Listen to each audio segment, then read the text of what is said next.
부활절에는 늘 빠져서는 안 되는 것이 있지요. 계란 좀 드셨습니까? 예, 아마 드신 분들도 계시고 못 드신 분들도 계실 텐데요. 부활절에는 계란이 빠지면 굉장히 허전한 것 같습니다. 제가 청년 때 러시아 단기 선교를 다녀온 적이 있습니다. 그때 이제 공예품을 파는 가게에 가서 그 물건을 보는 것 중에 눈에 이렇게 확 들어온 것이 있습니다. 잠시 사진을 좀 볼까요? 사진을 보여주십시오. 저게 뭘까요? 우주선 같기도 하고, 계란입니다. 부활절 계란입니다. 러시아에서는요, 저 부활절 계란을 저렇게 아름답고 예쁘게 장식용으로 그리고 공예품으로 만드는 것이 하나의 예술처럼 되어 있습니다.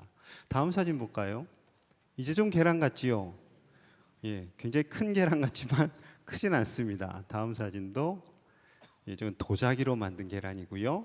다음에 저렇게 아름답고 화려한 계란을 만드는 것이 하나의 문화처럼, 예술 문화처럼 되어 있습니다.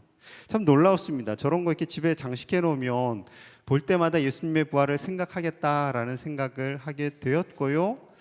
그리고 저렇게 문화 예술을 만드는 러시아 기독교, 천년 역사를 가진 그 러시아 기독교가 정말로 오늘날에도 그렇게 부활의 기쁨을 누리고 있는가, 예수 그리스도의 부활을 전하고 있는가라는 생각을 해보게 되었습니다.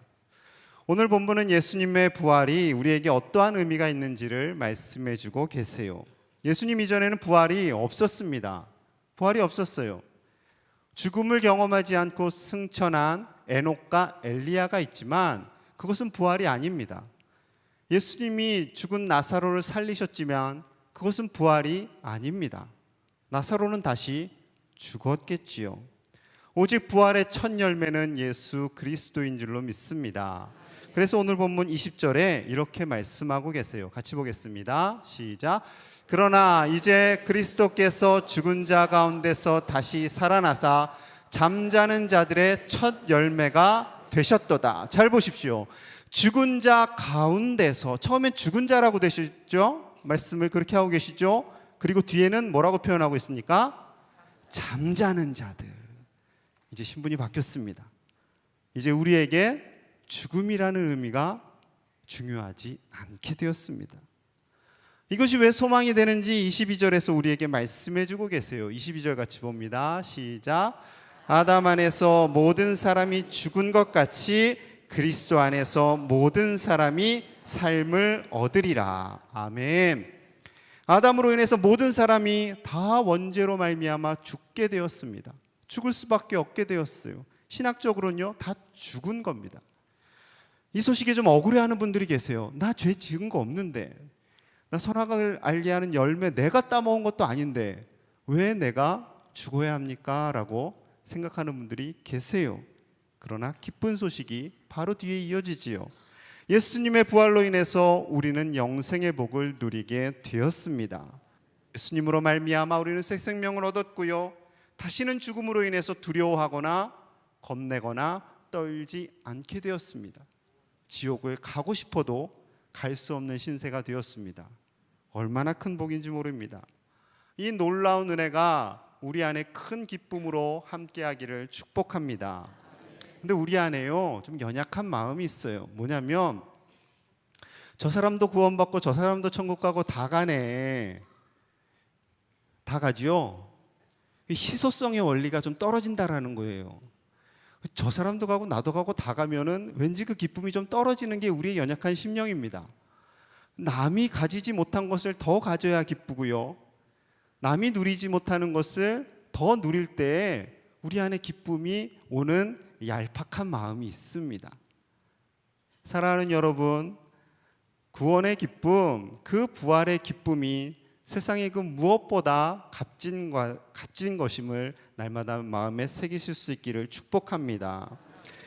승진을 하거나 월급이 오르거나 손주를 낳는 것보다, 자녀를 낳는 것보다 더 큰 기쁨은 우리에게 부활을 주신 하나님의 은총인 줄로 믿습니다. 이 부활의 감격이 매주 있어야 되는 거예요. 초대교회는 이것을 굉장히 강조했습니다. 매 주일을 부활주일처럼 보내게 됩니다. 그래서 예수님 부활하신 그날을 첫째 날이라고 표현을 하였지요. 그래서 그 첫째 날을 기념해서 주일을 우리는 예배하고 하나님께 영광을 올려드리게 됩니다. 이것은 로마 콘스탄틴 황제에 의해서 기독교를 공인한 이후에 이렇게 역사적으로 전통이 되었던 것이지요. 그리고 또 하나의 주일을 표현하는 게 있어요. 주일, 첫째 날이라고 말씀드렸죠. 또 하나가 오늘 제목이 뭔가요? 제목을 읽어보시죠. 여덟째 날의 기쁨. 여덟째 날이라고 또 했습니다.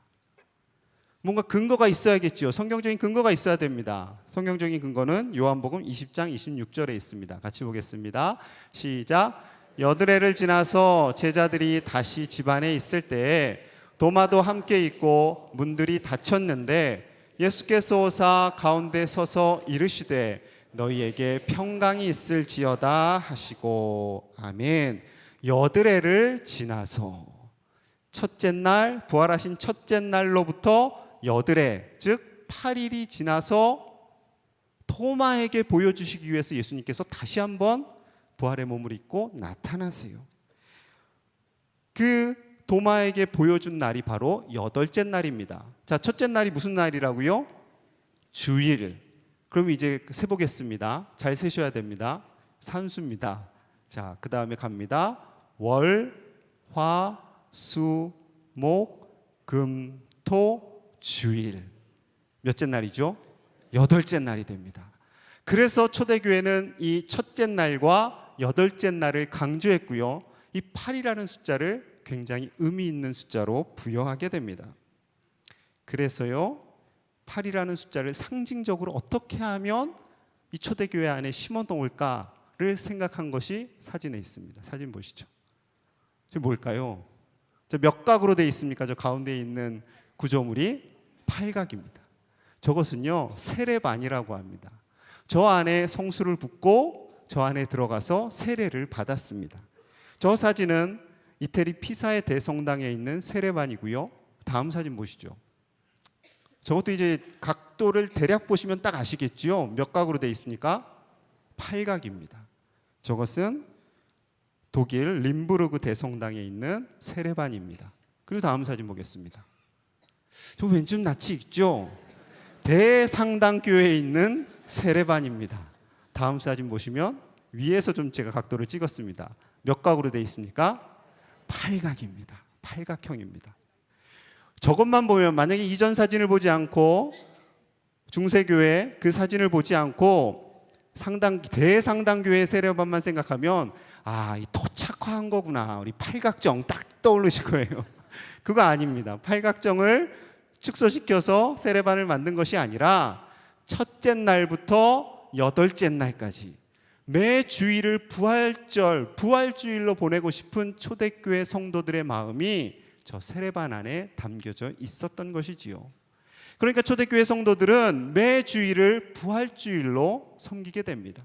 매주일 성찬을 하고 매주일 주님의 부활하심을 기뻐하고 즐거워하였던 것이지요. 그러하였기에 어떠한 고난과 핍박 속에서도 복음을 가지고 즐거워하고 기뻐하게 됩니다. 사랑하는 여러분, 현실의 여러 가지 어려움, 그 환경으로 인해서 부활의 기쁨이 사라지지 않기를 축복합니다. 부활주일은요, 오늘만 하고 끝나는 주일이 절대 아닙니다. 다음 주에도, 그 다음 주에도 계속해서 첫째 날의 기쁨을 여덟째 날로, 그 다음 여덟째 날로 계속해서 이어가실 수 있는 저와 여러분들 되시기를 간절히 축복합니다. 아무리 환경이 어렵고 어수선하고 국제정세가 어려운 가운데 있다 할지라도 우리는 이 부활의 기쁨으로 말미암아 육신의 연약함도, 재정의 연약함도, 국가적인 연약함도 능히 이기는 줄로 믿습니다. 이 부활의 기쁨을 매주마다 그리고 매일마다 하나님께 올려드리실 수 있는 저와 여러분들 되시기를 간절히 소망합니다. 기도하겠습니다. 하나님 아버지 감사합니다. 우리에게 이 귀하고 복된 부활주일을 주시니 너무나 감사합니다. 하나님, 매 주일을 섬기는 우리의 마음이 여덟째 날을 섬겼던 초대교회 교인들처럼 부활의 기쁨을 간직하며 이 기쁨을 나누며 전하는 상당의 교우들 되게 하여 주시옵소서. 우리의 입술에서 부활의 기쁨이 흘러가게 하시고 그리하여 청주 땅과 한국과 온 열방을 향해 부활의 소식이 전하여질 수 있도록 우리를 사용하여 주시옵소서. 귀한 칸타타를 준비한 갈보리 성가대를 축복하여 주시고 칸타타를 통하여 우리의 마음이 더욱더 예수 그리스도의 부활을 바라보게 하시고 그 부활의 기쁨 안에 거할 수 있도록 은혜 위에 은혜를 더하여 주시옵소서. 감사드리며 예수님 이름 받들어 간절히 기도하옵나이다. 아멘.